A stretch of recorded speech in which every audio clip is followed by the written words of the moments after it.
Assalamualaikum warahmatullahi wabarakatuh. Perkenalkan, kami dari FRI 91 akan mempresentasikan hasil dari final report dari praktikum PFT dan teknik mengenai alat bantu agrikultur, yaitu tabel hidroponik. Sebelumnya, kami akan memperkenalkan diri dengan saya sendiri, yaitu Muhammad Ridho. Rekan saya ada Iris Ilinia Marta dan Inaya Izati. Selanjutnya, saya akan mempresentasikan mengenai final report dari lab teknik terlebih dahulu dengan poin pertama yaitu gambaran bisnis. Nah, itu berada pada sheet product and data demand. Kami dari FRI 91 membangun sebuah perusahaan yang bernama CV Green Company yang merupakan sebuah perusahaan manufaktur yang berlokasi di Kabupaten Bandung.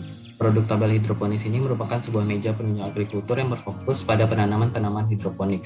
Kemudian bisnis kami ini akan melayani pasar domestik dalam bentuk bisnis to customer atau B2C yang dilakukan dengan menawarkan produk langsung ke konsumen melalui media sosial seperti Instagram, Facebook, television ads guna menjangkau target pasarnya yaitu masyarakat daerah kota besar padat penduduk yang menginginkan bercocok tanam di area perkarangan rumah yang minim space, di mana pelanggan perusahaan tersebar di daerah Jawa Barat dengan menaikkan jumlah pembeli dan meningkatkan profit dari perusahaan kami.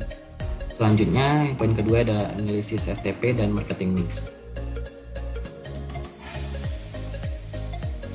Berada pada sheet market analysis modul 2B.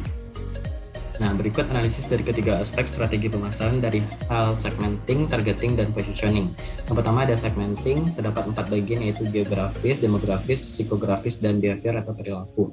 Yang pertama ada geografis, dijual di lingkungan kota besar yang padat penduduk. Kemudian ada demografis untuk area perkarangan rumah masyarakat kota besar yang padat penduduk.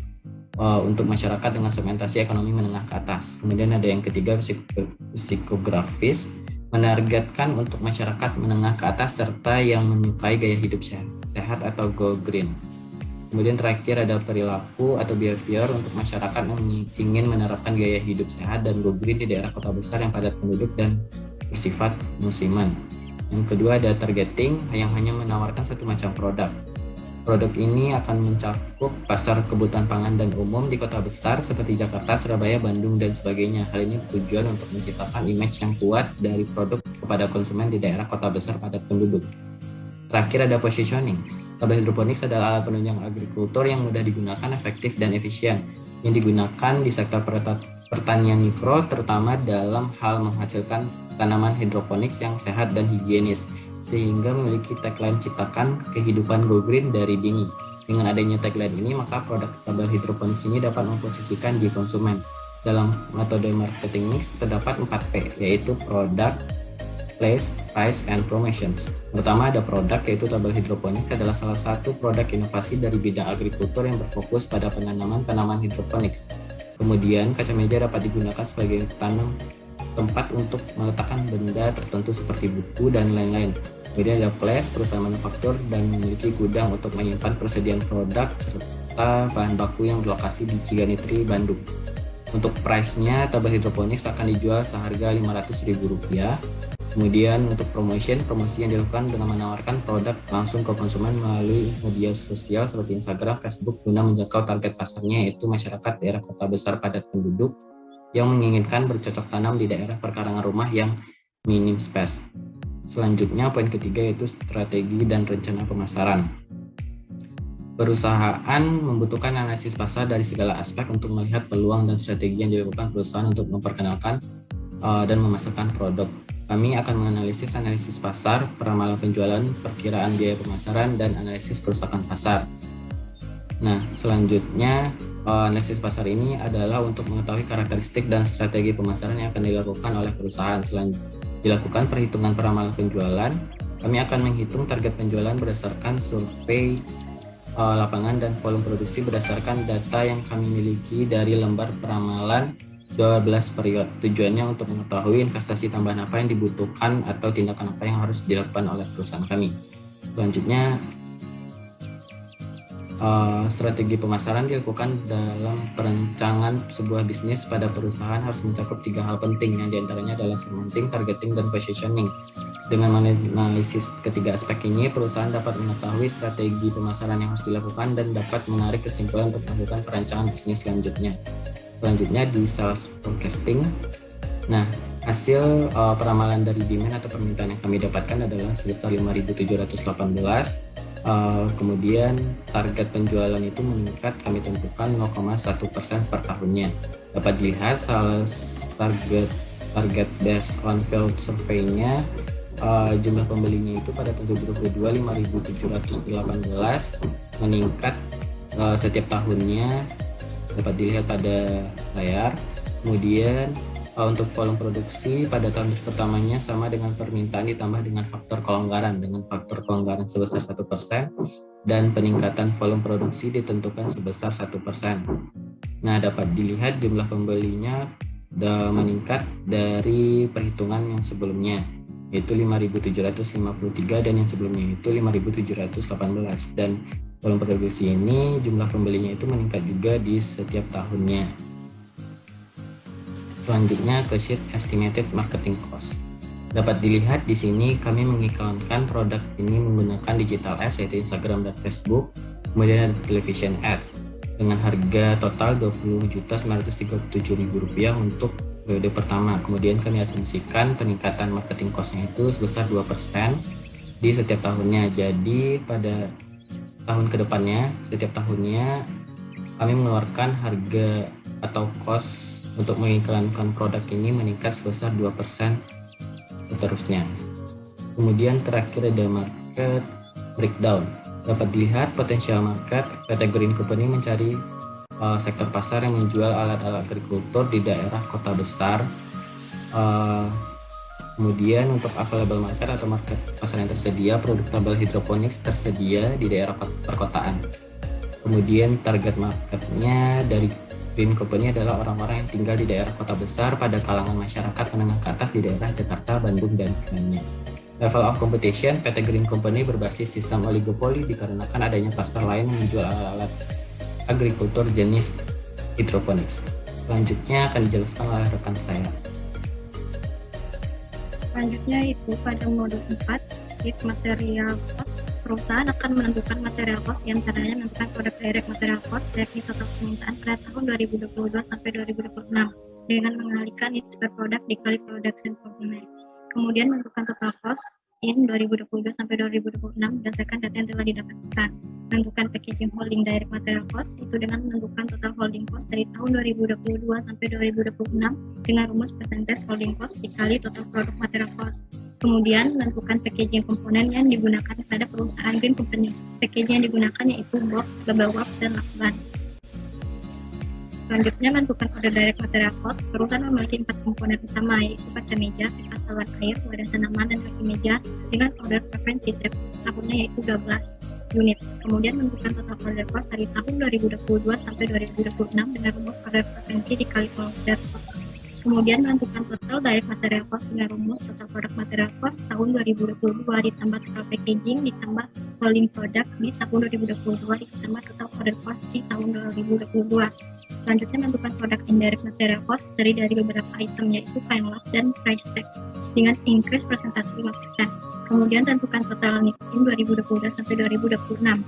Untuk tahun 2022 asumsikan bahwa menggunakan indirect material dalam struktur itu data dari total needs in 2022 direct material untuk tahun 2023 sampai 2026, maka menggunakan rumus total needs in year n kurang 1 ditambah total needs in year n kurang 1 dikali increase percentage of indirect material. Kemudian menentukan total cost in 2022 sampai 2026 dengan rumus total needs in year dikali unit price. Kemudian menentukan holding indirect material dengan percentage holding cost itu 5% untuk perhitungan sama dengan cara holding direct material cost. Selanjutnya sheet investment material cost. Adapun pada investment cost, perusahaan menentukan item berupa mesin dan facility, tools, transportation, general administration. Hal tersebut bertujuan untuk menentukan total fixed investment cost. Kemudian sheet electrical machine cost. Mesin yang digunakan itu 1 mesin bubut dengan watt 800 dan 2 mesin potong dengan watt 900. Kemudian dengan data yang ada dicari KWH, harga per KWH, total cost KWH setiap mesin, dan menentukan total costing dari tahun 2022 sampai tahun 2026. Selanjutnya akan dijelaskan oleh rekan saya sendiri. Oke, pada nomor 5 ada rencana SDM di modul 5B sheet organization structure. Untuk rencana sumber daya manusia di perusahaan ini akan dibantu oleh bagian organisasi yang berasal dari modul 5B. Posisi tertinggi diduduki oleh CEO, kemudian di bawah CEO terdapat spesialisasi staff, spesialisasi keuangan staff, manajer produksi, dan manajer pemasaran penjualan. Dalam struktur organisasi terdapat beberapa tipe organisasi yang disertai karakteristik, keuntungan, dan kelemahan. Adapun fokus-fokus utama yang mendukung aktivitas di lingkup kerja seperti primary activities, di mana kegiatan utama organisasi yang terlibat dalam penciptaan fisik produk dan penjualan serta pengalihan kepada pembeli, juga bantuan penjual. Activities primary terdiri dari inbound logistik, outbound logistik, operation, service, dan marketing and sales. Yang kedua ada supporting activities. Di sini supporting activities adalah kegiatan yang mendukung primary activities, contohnya procurement, human resource, teknologi development, dan firm infrastruktur. Selanjutnya ada proyeksi keuangan di modul 8B sheet financial data.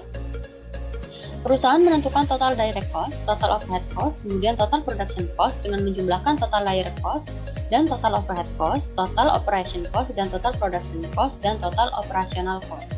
Selanjutnya modul 8B sheet source of fund. Menentukan fund requirement dengan cara input data fixed investment, working capital, initial SIUP, cost, dan trademark.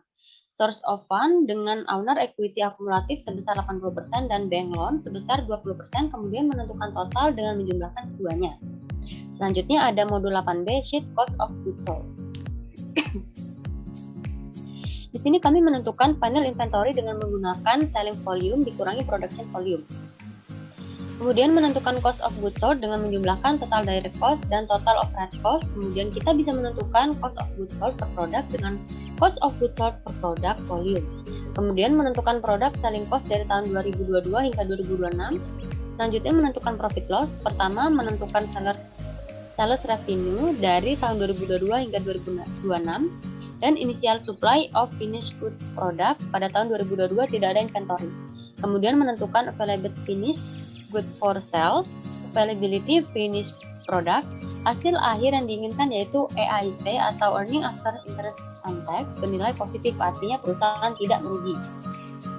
Dan selanjutnya ada modul 9B sheet cash flow. Di sini kami menentukan cash flow, yaitu menentukan total estimate cash inflow dan outflow. Setelah itu menentukan net cash flow. Beginning cash balance and final cash balance data tersebut akan digunakan pada balance sheet. Nah, di balance sheet ini kami menentukan current asset, fixed, dan intangible asset, fixed asset, dan liabilities and owner equity. Kemudian cek apakah sudah balance atau belum. Apabila hasil balance ceknya sama dengan 0, maka dapat disimpulkan balance. Dan terakhir, di sini ada modul 10 yaitu analisa kelayakan. Studi kelayakan adalah suatu kegiatan yang mempelajari tentang suatu usaha yang ingin dijalankan guna menentukan layak atau tidaknya usaha tersebut. Tujuan dari studi kelayakan ini adalah menghindari risiko untuk rugi, menyederhanakan perencanaan, memfasilitasi pengimplementasian, membangun supervisi, dan mengkontrol jalannya usaha. Selanjutnya, terdapat 4 sheet Excel yang saling berkaitan. Excel berikut adalah income statement raw material yang akan berhubungan dengan sheet raw material sensitivity dan juga sheet income statement selling price yang akan berhubungan dengan sheet selling price sensitivity. Selanjutnya, FRI 91 akan melanjutkan tentang praktikum PRC. Terima kasih.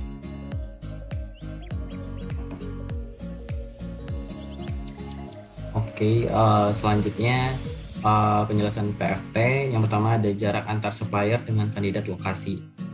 Yaitu pada modul 1 sheet supporting data 1 dapat dilihat pada data Argis Map screen company 1, 2, dan 3 terhadap para suppliernya yaitu Bekasi Mandiri Stainless Steel, Toko Kaca Glory, dan Toko Pot Media Tani.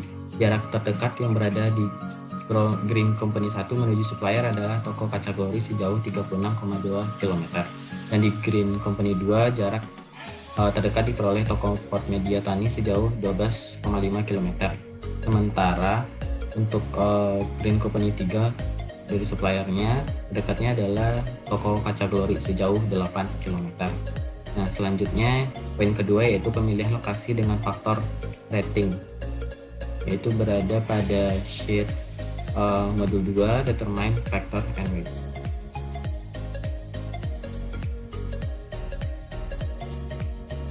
Pada sheet ini, pertimbangan pemilihan lokasi dengan faktor rating menggunakan AHP, adapun 8 faktornya yaitu faktor kuantitatif, ada UMK, biaya tanah, ketersediaan tanah, jarak pemasok.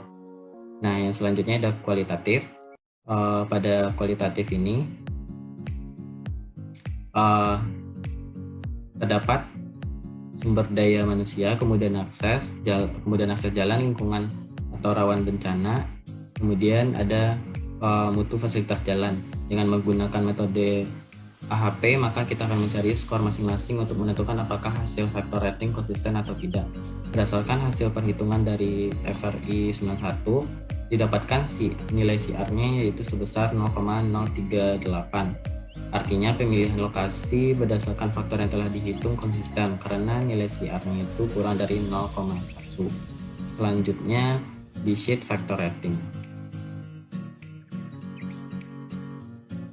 Nah, pada sheet ini ada dua cara yaitu kualitatif dan kuantitatif. Pada kualitatif berdasarkan kuesioner dan kuantitatif berdasarkan perhitungan normalization.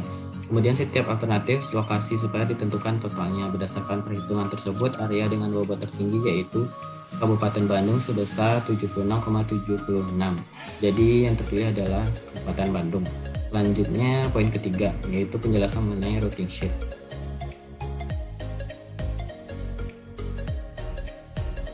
Nah, pada modul 3 routing sheet ini menentukan routing bertujuan untuk menunjukkan kebutuhan material, kapasitas mesin,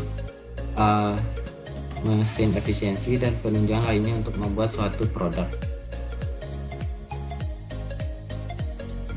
Nah, berikut sheetnya.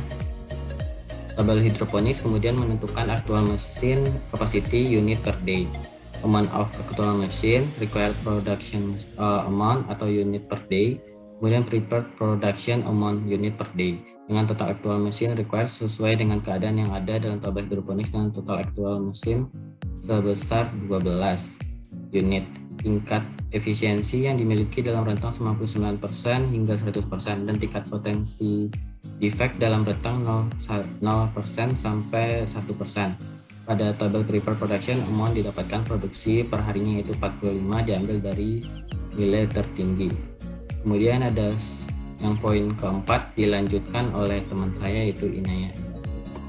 Selanjutnya yaitu pada modul keempat tentang staging maksimum, jumlah MHE terpilih, jumlah waktu pengantaran yang paling optimal, dan jumlah frekuensi pengantaran untuk masing-masing proses.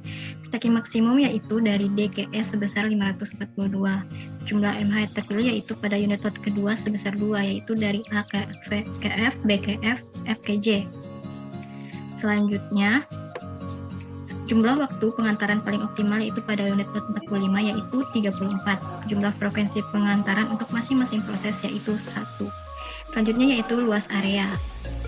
Area yang dimiliki green company sendiri terdiri dari area kantin, toilet, musola, parkir karyawan, pos satpam, kantor, dan lantai produksi. Luas area kantin sebesar 49 meter kuadrat, luas area toilet sebesar 36 meter kuadrat, luas area musola 25 meter kuadrat, luas area parkir karyawan sebesar 150 meter kuadrat, luas area pos satpam sebesar 9 meter kuadrat, luas area kantor sebesar 175 meter kuadrat, dan lantai produksi 4.274 meter kuadrat. Jadi total keseluruhannya yaitu 1083 meter kuadrat. Selanjutnya akan dijelaskan oleh rekan saya Iris. Baik. Yang keenam ada FTC, modul sheet material handling cost. Menentukan FTC dengan cara menentukan handling cost material equipment, menentukan material handling cost dengan rumus material handling cost sama dengan travel distance of material handling dikali dengan material handling cost per meter. Kemudian menentukan FTC dengan cara menjumlahkan material handling cost dari form atau tool yang diminta. Contoh dari rek ke GBU, maka dijumlahkan material handling cost dari rek sampai GBBU. Selanjutnya di modul 7 ada initial layout plus AAD, facility plus AAD. Berikut merupakan desain layout kasar dari perusahaan Green Company. Bisa di zoom out dulu mungkin.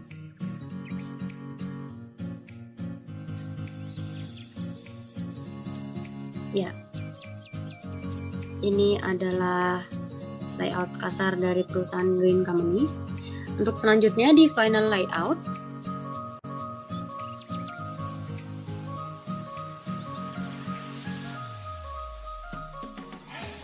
Selanjutnya bisa ke final layout.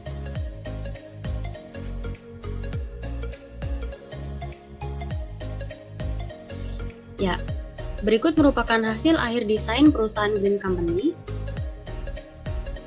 Bisa digeser dulu sedikit.